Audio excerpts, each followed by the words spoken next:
Hello, Good morning. good morning. How's everybody?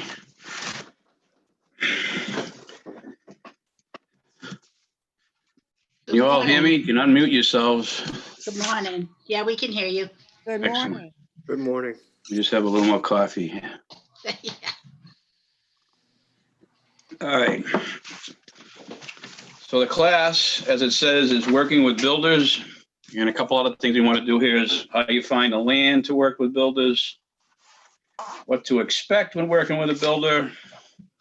You're going to be getting a lot of this quickly. It's going to be, as they say, like drinking out of a fire hose. So has anybody done any land research? Nope. You have, Mark? A little bit, but I don't know what I'm doing, so. Well, that's the first step at admission right there, right? All right, so what we're going to look at, is anybody sold any new construction? No. All right, so all hands are on their desks. All right. So I'm going to go over this and I'm going to grab a couple of slides here that you'll be able to see what I'll be reading from, and we'll give you an idea of how you find land, the different types of land, whether it's a formerly buildable lot, subdividable land, if it's a farm, the type of taxes, what you could build there, how you can find out what you can build on that land. A lot of towns are doing many zoning changes right now because they need different streams of revenue.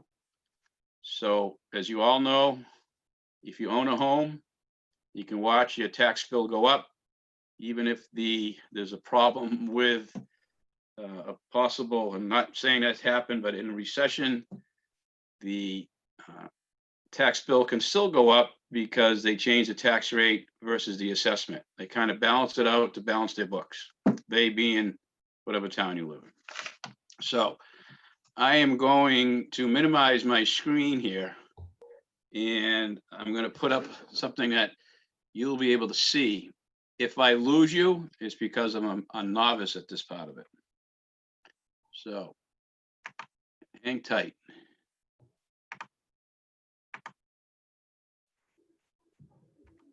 Can you see that where it says working with builders types of land? Does anybody have that on their screen?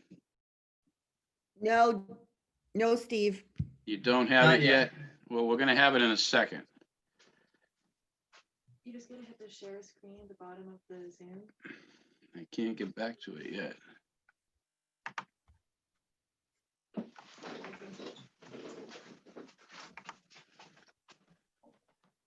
Click on this.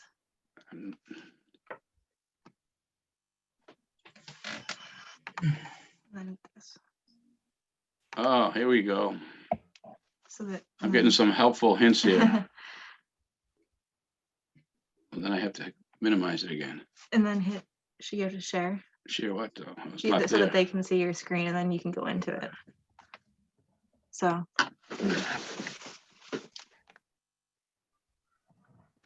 Can people see that?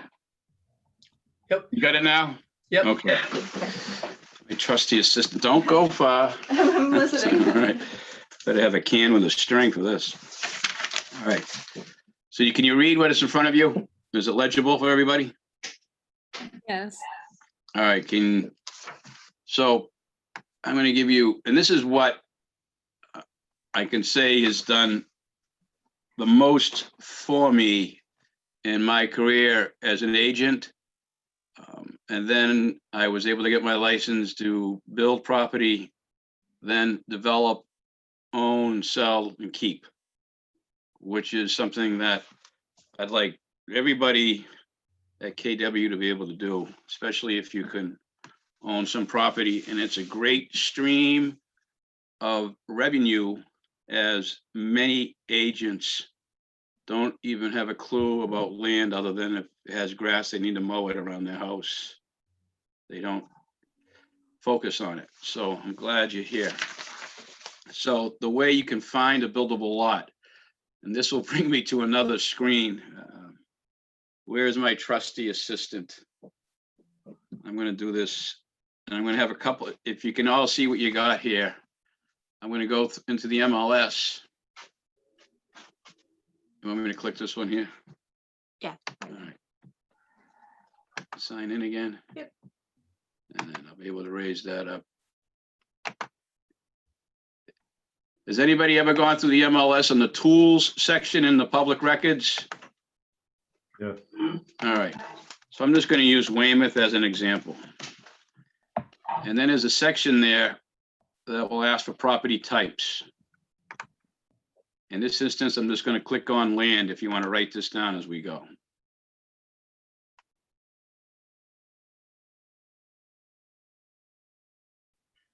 Kelly.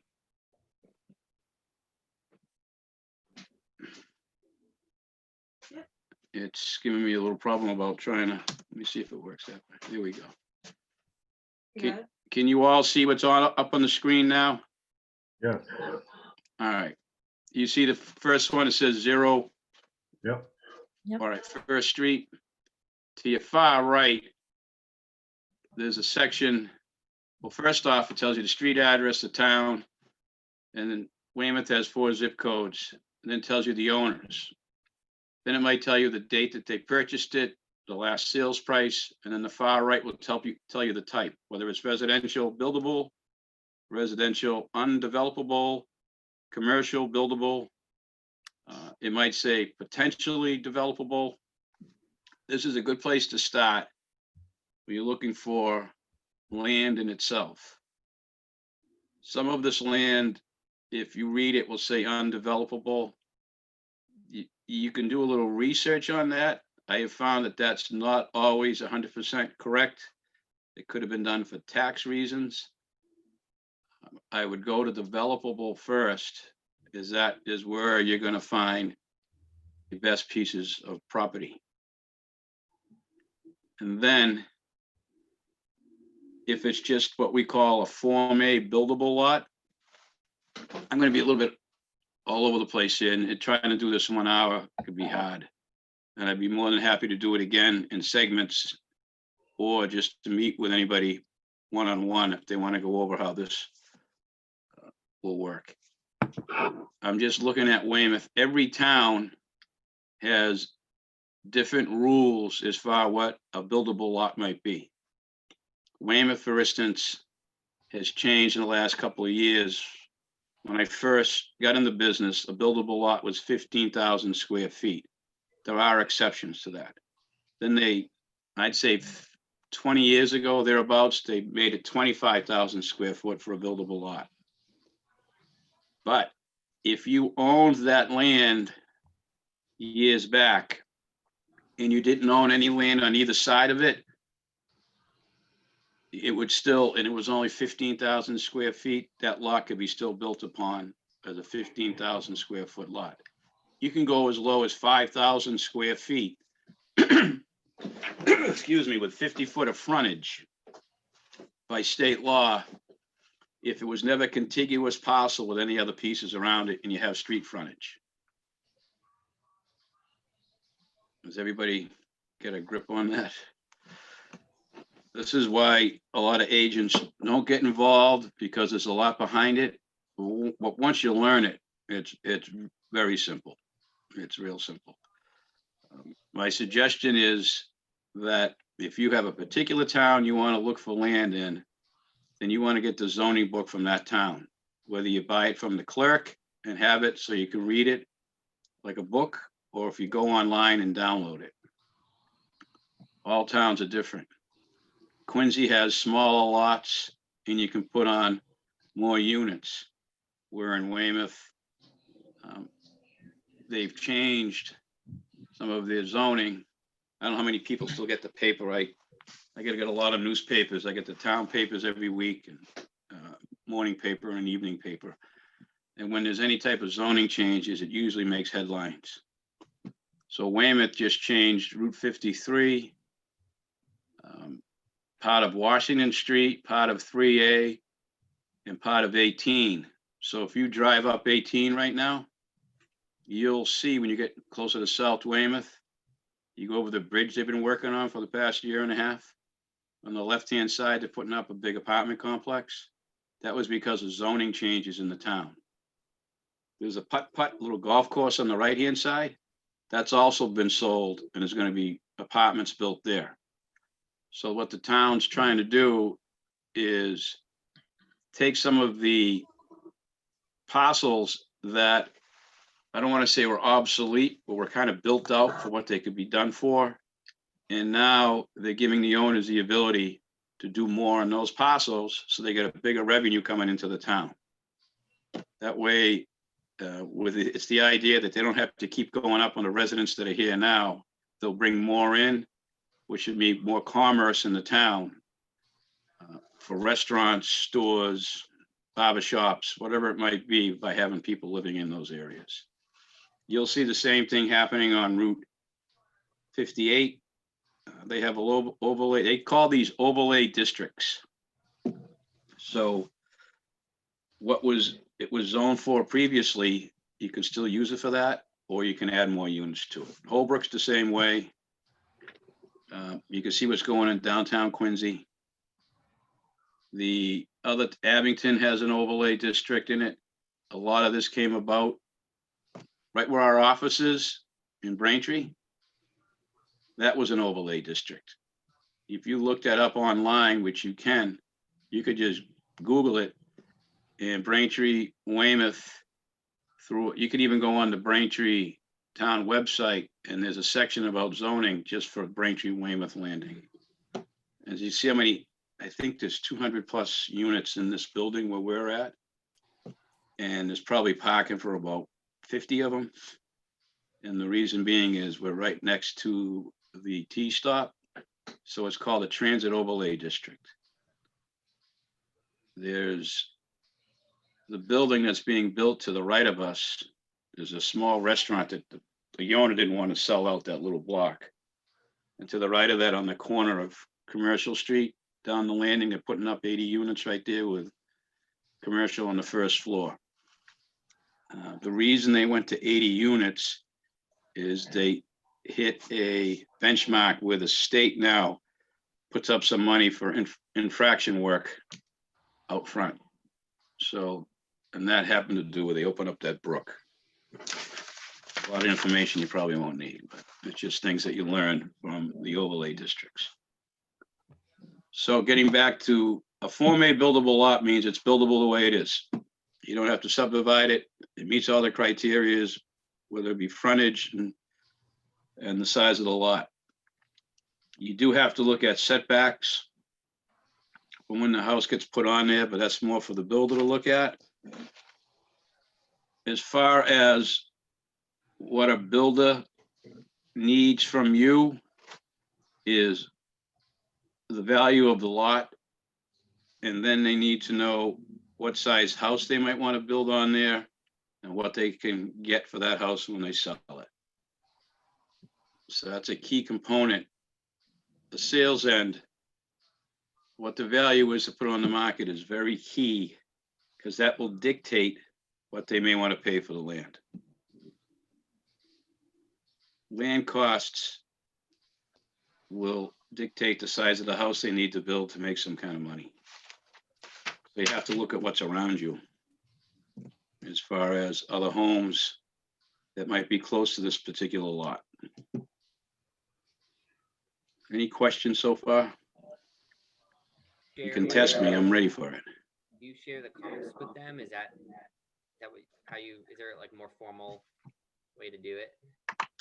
Yeah, you would just, if you were trying to put a value on a buildable lot, number one, you want to make sure it's buildable. So you do a little research on that. You even can check with the town. You know, the building department's pretty good. They're not going to always say that's 100% buildable, because if they're wrong, you can go back at them. But they would say that depending on the lot size, if it's 25,000 square feet and it has about 120 feet of frontage and you can meet all the setbacks, it will be a buildable lot. The setbacks are what you do when you put up the house. It has to be so many feet from the left lot line, the right lot line, the rear lot line, and the front lot line. Just as an envelope of where you can build. So your job is to Number one, look in the neighborhood. See what you have going on there. If you have values around 450, 500. And then what you think a house could be put there, the size of it, and sold. So it's gonna be the best house in the neighborhood, most likely. If it's a neighborhood that's already been established and you're gonna put a new house there. There's a lot of that going on with knockdowns. A lot of builders are buying properties and just tearing them down or putting additions on them. Gutting the inside and making them new. Does that answer your question, Mark?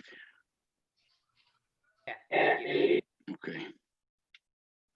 I do have a question. How do you know, like, how would you then advise on the price of the land? I understand that we would look at the comps, but the land itself, how would we go about giving a price to that or advice, I guess, on that?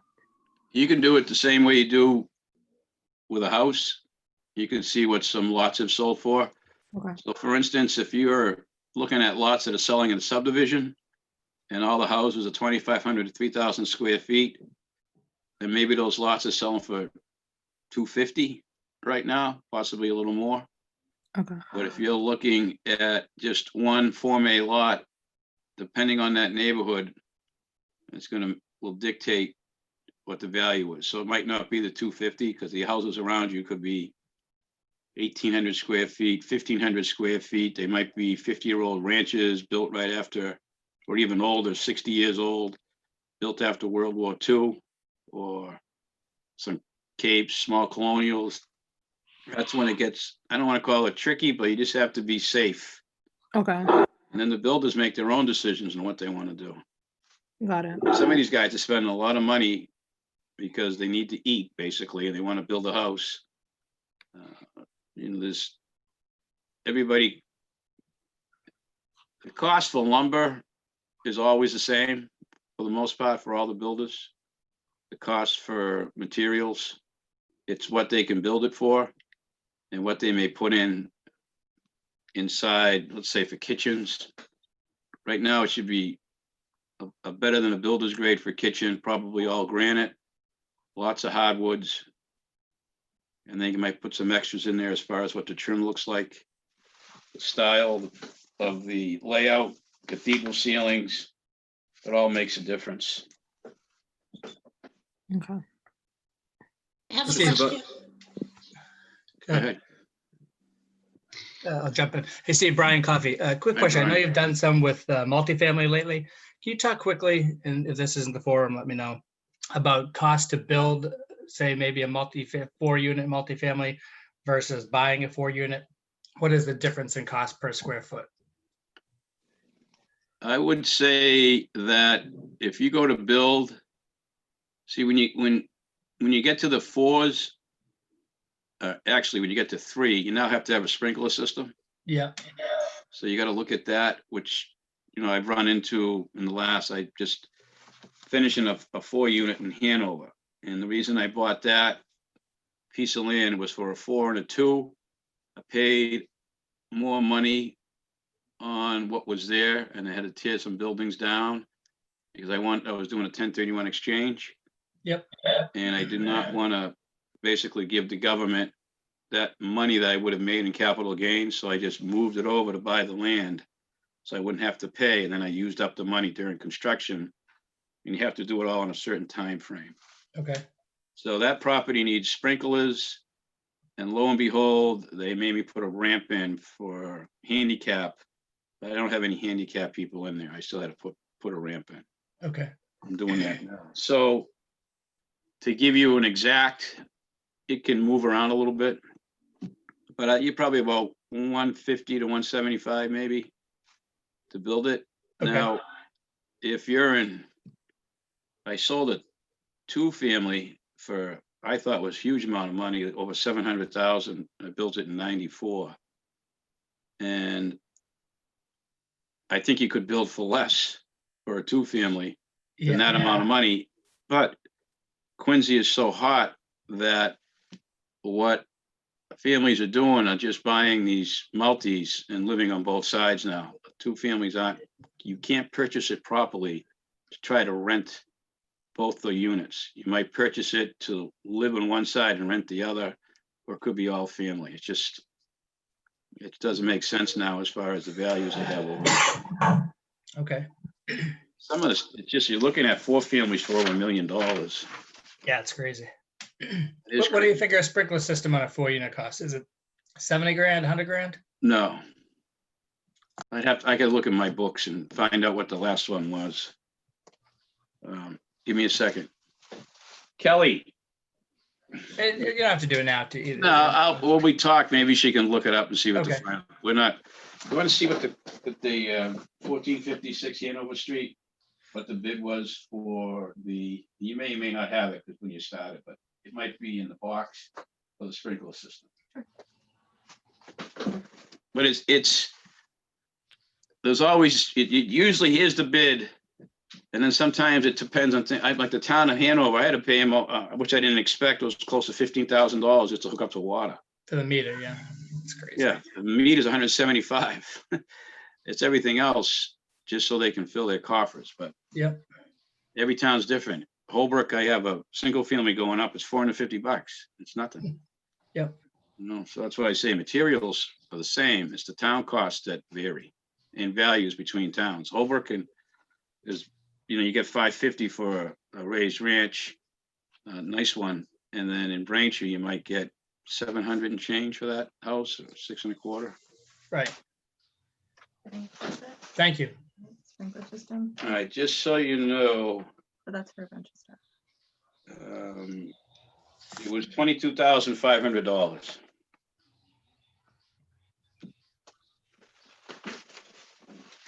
You still with us, Brian? I am, yeah, thank you. That's a 4? That was for a 4. You have to start with a 3 or more. You have to have a sprinkler system. Then you Okay. might have to have a ramp for ADA purposes. Somebody might need a wheelchair, whether you rent it out to somebody with a wheelchair or not, they want you to put a ramp in. Gotcha. Is Steve, that a state regulation? It is, Okay, you can ask for a waiver, which I did, and they said no. They said you can appeal it, but you're probably not gonna win. So I said, Right. why bother?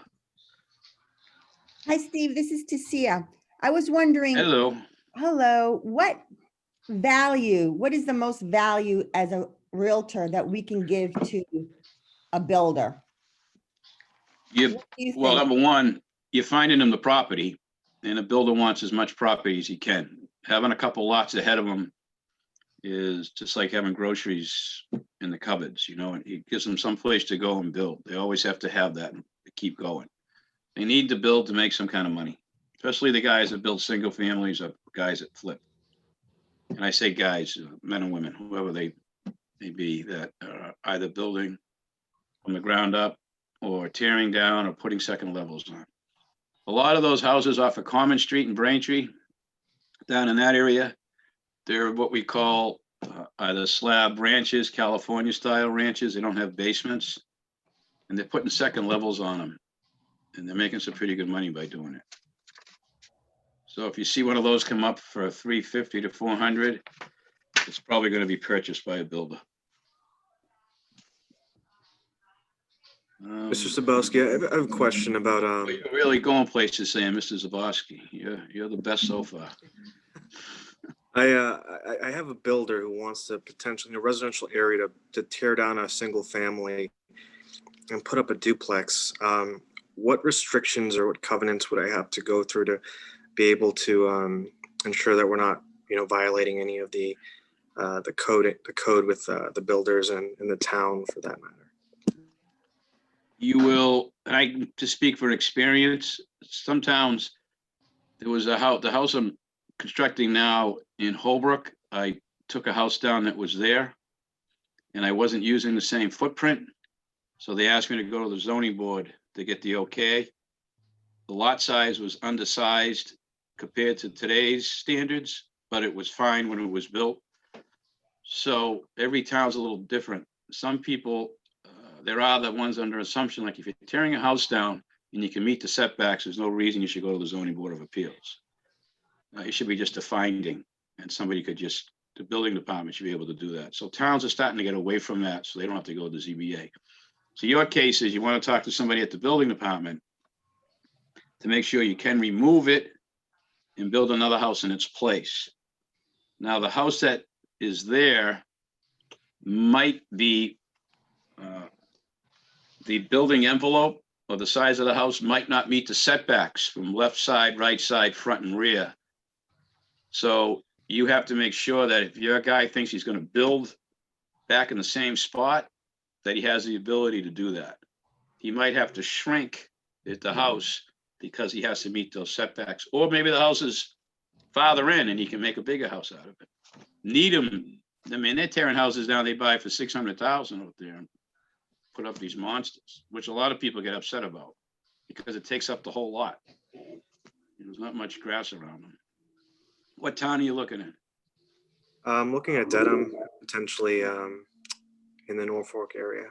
Yeah, no, you would make sure you get the, the zoning book and then see what zone it might be in, what area it's in. And then find out about tearing it down. Most likely, how old's the house? 1960s, 70s, I think, around there. I would think that maybe possibly the zoning might be the same, but you just want to check. And then I always mention to a builder, you just can't overbuild for the neighborhood. Don't go past the idea like I'm gonna build the best house and then they're gonna pay me anything I want. It doesn't always work that way. You got to keep an eye on it. The market's doing good. If it shifts, if somebody's right on the edge with the size of the house they're putting up, it could become an issue for them and they might, be building it for a paycheck, not making real money. He happens to build in Whitman. He has like 8 acres of land and he just does a great job and he sells each one every time he builds. So I was hoping to use him for reference. Well, if he knows what he's doing and then what you're doing and what the values might be. Here's a good part about selling new houses and finding land. You get 2 commissions on the same property or better. I found I'm just not saying I all the time to say, look at me, but it was just using me as a reference. On Sycamore Street in Holbrook, I found some lots and I actually knew the owner, not as a friend, but somebody's in the same field. And I sold all 6 lots, got a commission there, and then sold all 6 houses. So there's 12 commissions in a year and a half on one spot. That's not too hard to take. So that's why if you get a subdivision or if you're just find one lot and you sell it for the owner to a builder, you get a commission from that, then you sell the house for the builder. There's 2 commissions on one spot. It might be a little more work, but it's well worth it. It's good to learn from that. Quick question. Mm. It's Deb Shuttlesworth. I'm from Signature Properties. And on a Form A lot, it's not going to show Form A on the MLS, correct? It's going to show it as a residential developable land. Right. And then you, from there, you go to the town hall to find out if it's a Form A lot or you make it a Form A lot. It could be, you might have to make it a Form A lot, depending on if you have to subdivide it from another parcel. Okay. Let's say the parcel's 10 acres. And in Weymouth, you need 25,000 square foot lots. And if that 10 acres was all on one street, then possibly you could just divide the 10 acres to as many lots as you can if you use 25,000 square feet, dividing 43,560 square feet, which is an acre. As long as you had the street frontage, you might come up with 6 house lots, let's say. Now they could be all Form A lots because they already have frontage on a street. But if you buy a piece of land and then you have to subdivide that and put a road in, well, now you got a different animal to look at because you need to know what the cost of the road might be. And that will give you an idea of what your lots will be. And then that will give you an idea of what the houses will sell for, depending on the size of the house you're going to build. Okay, thank you. There's more to it, but it's like I said, a lot of agents just don't want to go near it. Right. But there's just so much more to learn. And once you get good at it, you could yourself could say, I could buy that X amount for that lot. And then do a little work, whatever the town might need. Some engineering work and turn around. A lot of guys just flip it.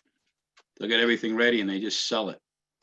I know somebody's trying to do that now in Weymouth for 300 units. They're basically going in front of the town, gonna get it ready. They call them paper developers, and they're gonna turn around and sell it. Happened in Holbrook, did an overlay in the downtown area.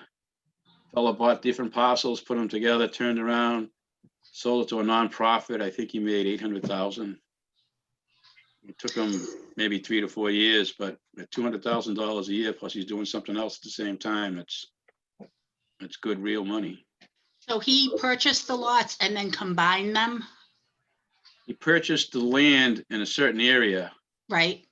Some of it had a street running between them.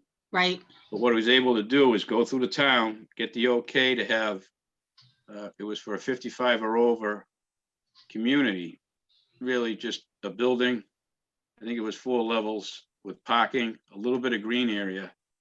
And he turned around and sold that to a nonprofit. I think his profit was around 800,000. You just have to know that there's a lot behind that, which you don't see. They call it soft costs, which is an old term they should get rid of, because it's basically all your engineering costs, your attorney's fees, engineering fees, which can be in the architectural, which add up to the tens of thousands of dollars. right. So you have, that's money up front. You recoup that, of course, from your sale. And you need a little bit behind you when you're doing this. Thank you. Anybody else have any questions for me? We can get to a few other things here.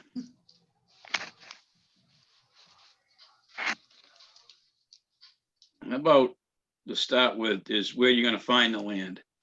So I showed you on MLS how to do it. Every town, you can, there's a lot that the MLS has to offer. And then you have to go out and do a little bit of research. You'll find that, well, I'm looking at a property here that says Ann Street in Weymouth. I happen to know where that is. It's part of 139 between Holbrook and Abington. There's one house on Ann Street in Weymouth, and you have to go through Abington or Holbrook to get to it. And it's very wet, treacherous area. So somebody that bought that, I remember that someone went up for an auction years ago because somebody couldn't do anything with it. So a lot of these pieces that you see here, you might think, oh, that's no buildable, that's not buildable, as you do these drive-bys and find out where they are. But then all of a sudden, you're gonna strike some gold and you're gonna wanna work with that. Some towns have more land available. The further out you go, there might be more land still available to be purchased. I know in Norton, I understand the lot sizes for a single family is, I think it's almost 2 acres, which is, right now, they'll find out someday might be a big waste of land. As the town grows and they need more revenue, they might make that smaller. Even Holbrook has some lots. You're supposed to have 60,000 square feet. And you find out why they did it, and it was prior to town sewer and some water being in some of the areas of town. So they wanted to make sure that your septic system was far away from your well. So they had bigger lots. Or it could be areas that have conservation, some wetlands. And it's something else you have to look at. You might find a lot that says developable and see it has all the right sizes, but it might have some wetlands on there that might squeeze the size of the house you're going to be able to build on it. So your due diligence is a must.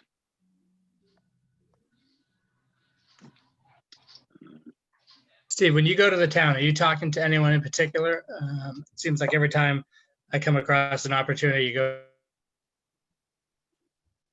to the town, talk to whoever's at the desk, and they're just all full of no's. Are you talking to someone on the zoning board, back office, or is that person at the desk usually helpful? All depend, yeah, Which I wanted to I tell you thought that.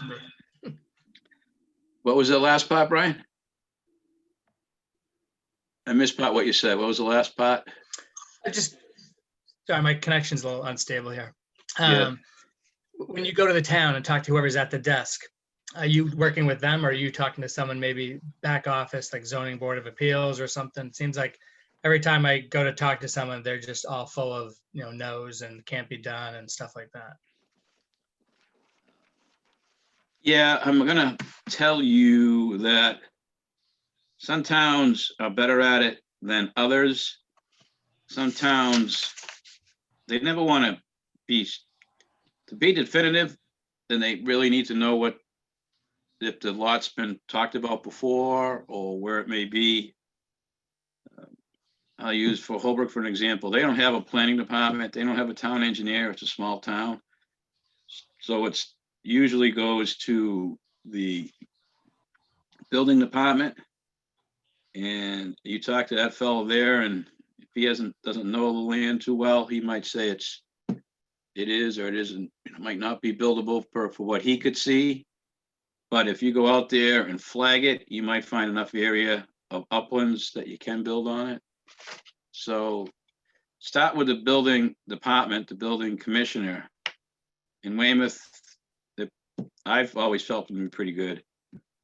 But as the town grows, there's less and less of raw land, meaning just trees, rocks, whatever it might be. And it seems to be more of the zoning changes where now you can go in and remove what might be there and build something bigger, or some of these houses that are not livable, becoming derelict and may have to be knocked down. Some of those are starting to pop up more and more. You can do a lot just by driving by. If you do a drive-by and start looking around, understand land, you'll see some houses that, I either write it down or I have a recorder on my phone, and I can just tell myself, okay, and you just went by 32 Commercial Street. Seems like a house with a large lot around it. Go on the MLS and see what size the lot might be. And maybe you found yourself a lead. And then you find who the owner is, call them, or go to knock on their door. I always right now it's a little difficult with COVID. They're going to get a lot of, I call it fan mail. Somebody sending letters saying we'd like to buy your property. You can be part of that train too, but there's a lot of people doing that. If you do that, and then you follow up with a phone call or knock on their door, when you knock on their door and they come to the door, it's going to be a yes or no. I bought property by just going one way to an appointment and driving home another way. I try not to use the same route because I've already seen what I'm going to see going there. I might come back a different way. I did that before in Abington and saw a nice little 6-unit building. I sent a note to the owner. He lived in Hanover, but he was in Florida for the winter. So he got it 3 weeks later. And he called me up and he said, I received your note. If you send a lot of notes out, you got to try to figure out what that person's talking about, because they don't know that you send out a lot of notes. They think they're the only one that got it. And once I figured out what he had, he talked to his brother. He and his brother weren't seeing eye to eye on the property. And they decided the best thing to do was to sell it. His brother wanted the money up front, and this guy he didn't want the money up front, so he took a mortgage for the other half of the sale. And then for, I think, 3 or 4 years, I paid him, and then I was able to, I had a nice corner lot. I went to the zoning board. I had the right to put up a 3-car garage, and I put another apartment above the garage. And the town gave me the okay to do that. So that had some up value to it, just besides getting rent on my money. I was able to add another apartment to it. Owning property is a long-term idea, but everybody should own it. even if it's a 3 or 4. You don't have to get in the Braintree, Weymouth, Quincy area. You can go a little further out and you can find better deals where your money can make some money. It's the money you put down on the property that makes you the money. That's where you make your money on, the 20% or 30% you put down. Or the work you put into it to add value to it.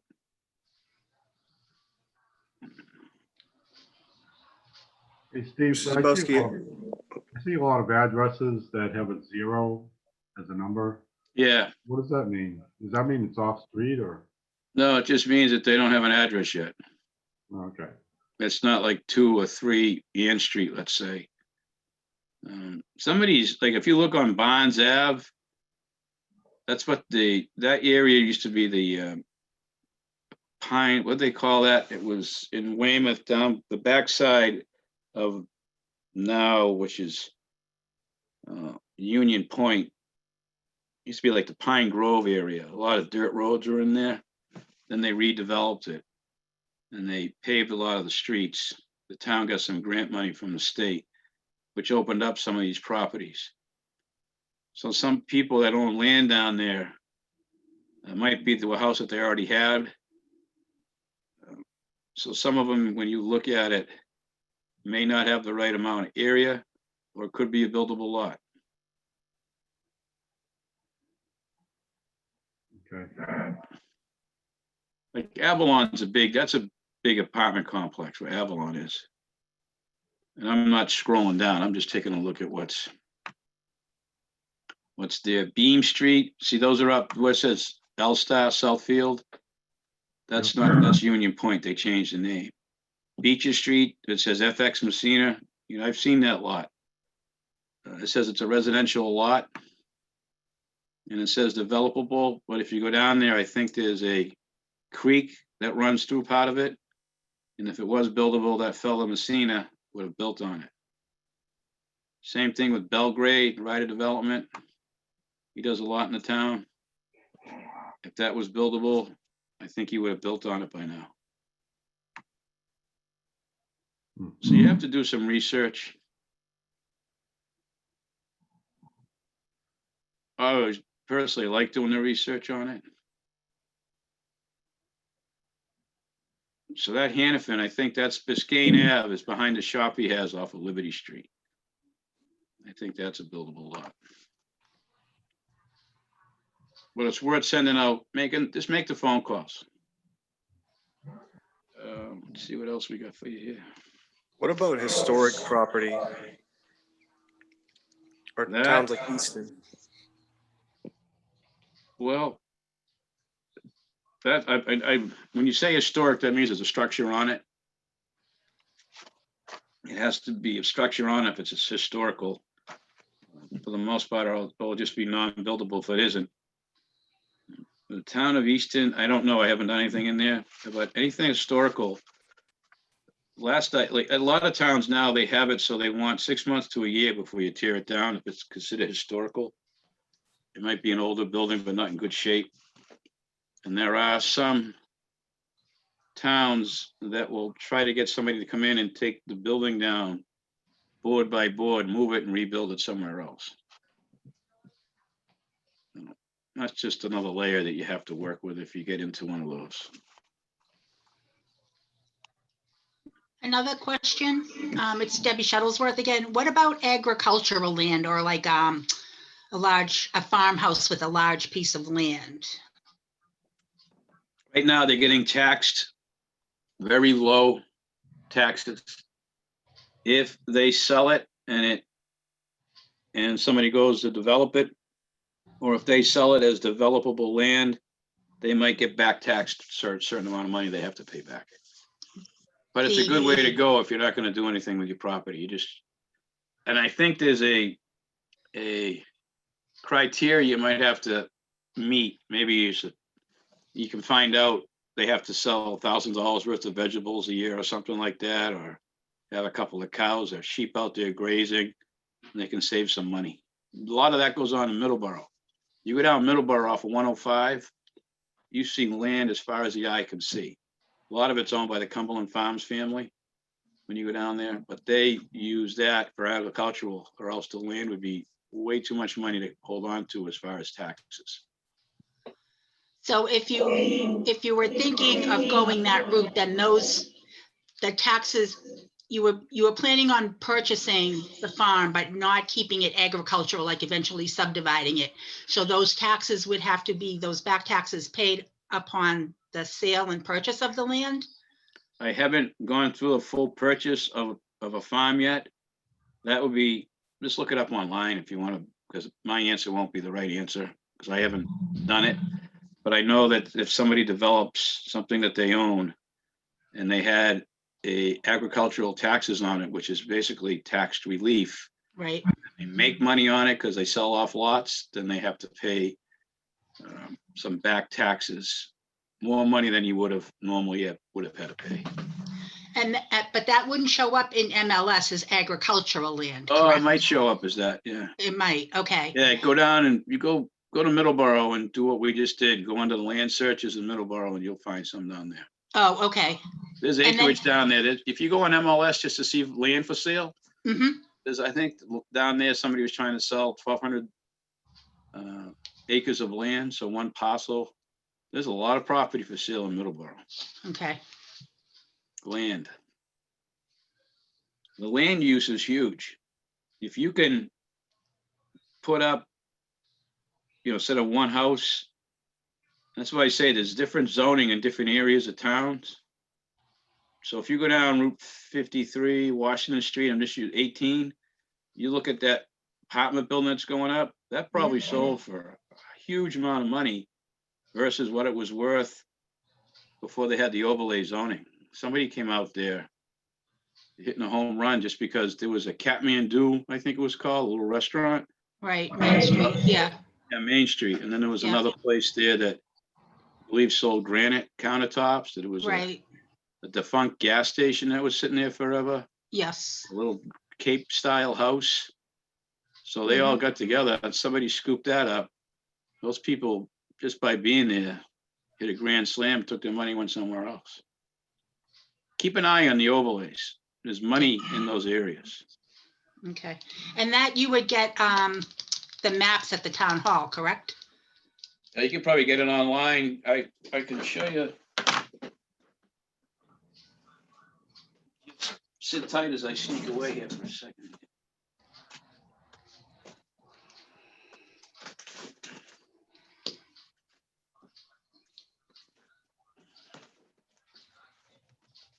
You can get, it's just a zoning code book from the town.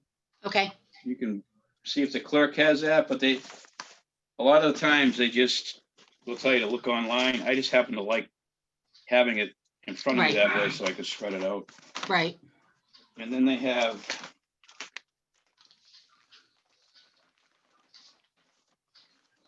might have a map that looks like this, a wall map almost. They got different colorings. right, Coloring might be for different areas. It might be residential, it might be commercial. See, there's 4 different residential areas in Weymouth. Residential can mean single families, 2 families, multi-families. And they have these, this is again Weymouth, they call it the village overlay. Weymouth's got this thing about their little squares because there's 4 zip codes and I like to call them villages. okay, Sounds a nice little softer term. But here's another, for instance, Columbian Square, Pleasant Street. You'll see that there was, it was Malish Realty was selling a dentist office that was for sale up there for a little bit. And I had walked through that and knew that that particular spot, they could convert that dentist office with a special permit through the planning board into multifamilies, into a multi-unit building. So somebody did end up buying that, and that's their plan. I saw it.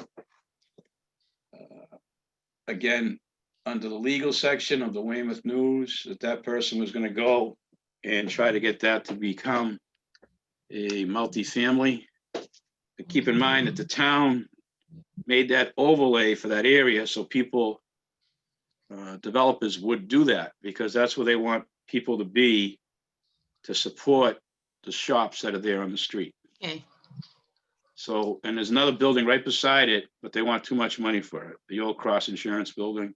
mhm, That too could be made into a multi, or with a special permit, they can tear it down and build a new one there. But you have to, and Brian brought it up earlier, but what costs might be to do that. right, Is it worth it? And sometimes that market right now with the money's cheap. You know, it's a hard thing to say, money cheap in the same breath, but it's, you know, at 4%, these fellas that want to develop, they want to get as much of that money now as they can. They want to be able to get those loans from the banks and use that money. And it's tangible. It's not like the stock market. right. Basically see what you have. It's a good way to go. Are you Steve, is there thinking any- buying multis, Debbie? I think I would be more interested in finding land to be able to sell to builders, All right, putting deals together that way. okay. It's a good, everybody, I'd say if you're in the business, you should own, you know, a minimum, you know, you could own something. So when you're talking to somebody, you can say, I have a rental, or I Right. understand. Right. Were you gonna say something, Chris or Brian? Yeah, I had a quick one. Any formula to keep in mind, square footage of a lot to the number of units of multifamily you can put on that lot? There is, How They'll how say- is that calculated? by the town. They'll tell you what the zoning is in that area, and they'll say you need to have so much square footage on the lot per unit. They might say you have to have 2,000 square feet per dwelling unit. So that means if you had 10,000 square foot lot and they wanted 2,000, you could have 5 units in there. Yeah, and is that 5,000 square foot units or five? No, How is that? no, you're reversing it. If they say you needed, so if you wanted to put 5 units, let me back up. If it's a 10,000 square foot lot and the town Yeah. says you can have, to build on that, and you want to have rentals in there, you need to have 2,000 square feet of lot area per dwelling unit. So that would mean Okay. 5 units on a 10,000 square foot lot. Okay, And and then do you they have to care how figure- many bedrooms you stash in that unit? Like maybe a 2-bedroom or a 4-bedroom? Well, then when you start talking bedrooms, now you're talking about parking. Yeah. So they might say they want so many parking spots per bedroom. So that might shrink it a little bit because now you need so much area for your parking. Okay. So that's where you have to kind of study to make sure that you're making the right decision. That's when your best part, when you know that you can do something you just mentioned about building, as I said, in those couple of building areas I talked about on Pleasant Street, those redevelopments, that's when you go to the town and say, hey, I see I can do this. I know you need so much parking. They're very astute to what the zoning book will have. They'll open it right up and go to it and they'll say, you can do this, you can do this, you can do this. Now, I've gone in front of the boards and asked for a waiver because in Weymouth, I don't know if it's changed, but certain areas you needed 2 parking spots per dwelling unit. It had nothing to do with bedrooms. Yep. If you're putting up 1 bedrooms, you're like, why do I need all these parking areas? I might have singles here. So quite often they'll say, okay, we'll give you a break by maybe 1 or 2 spots. Okay. That can happen.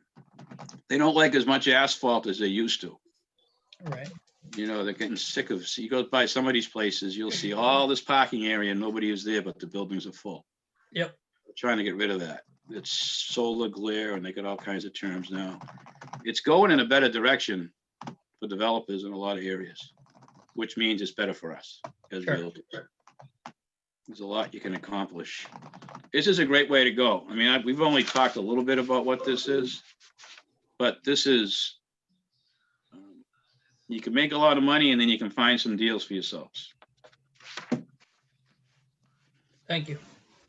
You're welcome. Any other questions? Is anybody confused? Like I said, it's like drinking out of a fire hose. There's a lot to it, but once you get through it, it's really, again, you'll be at the top of the cream of the crop, because a lot of people just in this business don't do that are realtors. They just, I guess you wouldn't be on this if you knew it. And a lot of people just don't do it. Really, they just don't do it. And Any you should- way you could make this class a series? Well, I'd have to talk to Netflix and get some other people to work with me, I guess. But, so it can be, I used to do it and then it kind of faded. I like doing it, as everybody might like doing it live, in the classroom versus on Zoom. Because there's usually more questions. And I could probably maybe bring a builder in from their perspective. But they're there to make some money. Yeah, they're not always, some of these guys aren't the easiest people to work with. Some are, it's, when you have a buyer that wants certain things in the house and the builder says, that was not what I'm here for. I'm building up a spec house. I said, this is what I'm going to put in. I don't want to go over that. They now want to pick out something different than I have planned on putting in here. That's where you got to come in and kind of work your magic as a realtor and try to make it a little easier for everybody. I've gone through the same thing. I'd rather put a spec house up and say here, but a lot of times you want to sell it beforehand so you know where you're going next. And then you might consider moving around a little bit as far as what the needs are of the buyer. Hey, Some Steve, buyers are pretty smart. They're smart. Excuse me, Chris? sorry. I'm working with an excavator. I've been working with him since last spring. And he wants to purchase a property that's landlocked. So we went after a cranberry bog to get to it. And he hasn't been able to secure the property yet because it was a lien against the property, a tax lien. And so we're just about finished with that. So I guess my question is, the piece of property that's landlocked for future reference, how do you go about finding that piece of property? Who owns it and all that? Who owns the landlocked property? Yeah, The same way we just talked about, or you can start to do some research with a title search, depending on what county it's in. You must sound like you're down in Plymouth County if you have or Bristol, somewhere down that way. Kingston. Yeah, all right, so that's Plymouth, and then you can find who the owner might be, as we are on MLS. That doesn't work, go to the town. A lot of this information already comes from the town we have on MLS. And if that doesn't work, you can go to, you're gonna put a lot of time into it, maybe the registry of deeds, but anybody wants a landlocked piece of property, where are they gonna come in by balloon? How are they gonna get to it? Well, he wants to run a road through that bog Yeah, and get to, it's a 15-acre lot. And he wants to build on it. well, he So, doesn't have frontage. So to get to the bog, he has to get enough property to get frontage on the street, and then it has to be able to possibly cross wetlands, being a bog. Some bogs, they say if it was built, if it was good, if it was land that could have been built on and they make it a bog, you can go back to its original. I'm not positive about that. I haven't worked with it. But if it was an area that was always wet and they made it a bog, then you have to go through the process of trying to cross wetlands. yeah. Crossing wetlands can take years. I have a property that I'm trying to sell, those 6 lots I told you about on Sycamore. The Yeah. land behind it, the owner wants to sell, and I've had people looking at it, and we need a second means of egress, and nobody around it wants to sell. And you have to cross wetlands. So that's, the Army Corps of Engineers might get involved. That's another layer. That could be a 3-year process. So that's just Not gonna happen in 3 years. so that's just to run a road through the bog to get to that landlocked area for building. Yeah, but he has to have frontage Yeah, to build it. That means when you say driveway, that driveway might be a road now, just to get to that land. yeah. we that's what might I'm have to- thinking, yeah. Go make a road. He has to go through the subdivision process, build a road to get to the land. It could all be worth it. The town might have taken it back for taxes too. You don't know. but it could all be worth it. You know, that's something